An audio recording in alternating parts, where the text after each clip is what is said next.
होली। पढ़िए प्रचलित पौराणिक कथाएं। रंगों का त्योहार होली क्यों मनाया जाता है, इसके पीछे एक नहीं बल्कि कई पौराणिक कथाएं छिपी हैं। जानिए हिरण्यकश्यप, कामदेव और श्रीकृष्ण से जुड़ी होली की कहानियां। देश भर में होली का त्योहार धूमधाम से मनाया जाता है। 2 दिनों का त्योहार होली फाल्गुन मास की पूर्णिमा से शुरू होता है। पहले दिन होलिका दहन किया जाता है और दूसरे दिन रंगों से होली खेली जाती है। बुराई पर अच्छाई की जीत का संदेश देता होली का त्योहार परायों को भी अपना बना देता है। इस दिन एक दूसरे को गले लगाकर होली की बधाई दी जाती है। बड़ों से लेकर बच्चों तक को रंग लगाया जाता है और साथ मिलकर पकवानों का लुत्फ लिया जाता है। होली के दौरान आमतौर पर होलिका दहन की कथा सुनी जाती है, लेकिन क्या आप जानते हैं रंगों वाली होली क्यों खेली जाती है? असल में होली से एक नहीं बल्कि कई पौराणिक कथाएं जुड़ी हैं जो यह बताती हैं कि होली का त्योहार क्यों मनाया जाता है। यहाँ पढ़े हिरण्यकश्यप, श्रीकृष्ण और कामदेव से जुड़ी होली की कहानियां। होली से जुड़ी पौराणिक कथाएं। श्रीकृष्ण ने राधा रानी संग खेली थी होली। ब्रज की होली देश भर में मशहूर है। नंद की नगरी में होली का त्योहार पूरे हर्षोल्लास से मनाया जाता है। पौराणिक कथाओं के अनुसार श्रीकृष्ण और राधा रानी की अटखेलियों से हुई थी होली खेलने की शुरुआत। कथा के अनुसार श्रीकृष्ण का रंग सांवला था और राधा रानी गोरी थीं, जिस पर श्रीकृष्ण मां यशोदा से अक्सर शिकायत किया करते थे कि वे सांवले क्यों हैं। यशोदा मैया ने श्रीकृष्ण को कहा कि तुम अपने जैसा रंग राधा के चेहरे पर लगा दो, जिससे दोनों एक जैसे दिखने लगें। श्रीकृष्ण खुश होकर अपने मित्रों के साथ राधा रानी को रंग लगाने निकल गए। माना जाता है कि श्रीकृष्ण और उनके मित्रों ने राधा रानी और गोपियों के संग जमकर रंग खेला।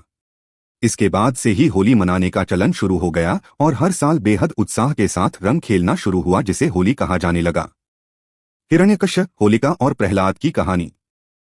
होलिका दहन क्यों किया जाता है और अगले दिन होली क्यों खेलते हैं, इससे हिरण्यकश्यप, होलिका और प्रहलाद की कहानी जुड़ी है। प्राचीन काल में हिरण्यकश्यप नाम का असुर रहा करता था जो भगवान विष्णु से नफरत करता था। हिरण्यकश्यप का एक पुत्र था प्रहलाद, जो भगवान विष्णु का परम भक्त था और भगवान की पूजा में लीन रहता है। बालक प्रहलाद की भक्ति देखकर हिरण्यकश्यप ने उसे मारने का निर्णय लिया। हिरण्यकश्यप ने हर वो कोशिश की जिससे वह प्रहलाद को मार सके, लेकिन प्रहलाद हर बार बच जाता था। श्रीकृष्ण ने युधिष्ठिर को सुनाई थी यह कथा। होली से एक और कथा जुड़ी है जो श्रीकृष्ण ने युधिष्ठिर को सुनाई थी। इस कथा के अनुसार एक गांव था जहां असुर स्त्री रहा करती थी। यह असुर स्त्री गांव के लोगों को मारकर खाया करती थी। इससे पूरा गांव परेशान था और छुटकारा पाना चाहता था। लोगों की परेशानी देखकर गुरु वशिष्ठ ने बताया कि किस तरह इस असुर स्त्री को मारा जा सकता है। गुरु वशिष्ठ की बात सुनकर गांव के बच्चों ने असुर स्त्री की मिट्टी से मूर्ति बनाई। इस मूर्ति के चारों तरफ घास, लकड़ियां और कंडे आदि रखे गए और मूर्ति इस तरह रखी गई कि असुर स्त्री को मूर्ति नजर न आए। गुरु वशिष्ठ ने कहा, यदि पूजा अर्चना करके इस मूर्ति को जलाया जाएगा तो असली असुर स्त्री भी जल जाएगी और नष्ट हो जाएगी। ऐसा ही हुआ। जब मूर्ति को जलाया गया तो असुर स्त्री भी जलकर भस्म हो गई। इस तरह गांव वालों ने होलिका दहन किया और खुशी से नाचकर होली मनाई, मिठाइयां बांटी और असुर स्त्री से छुटकारा पाया।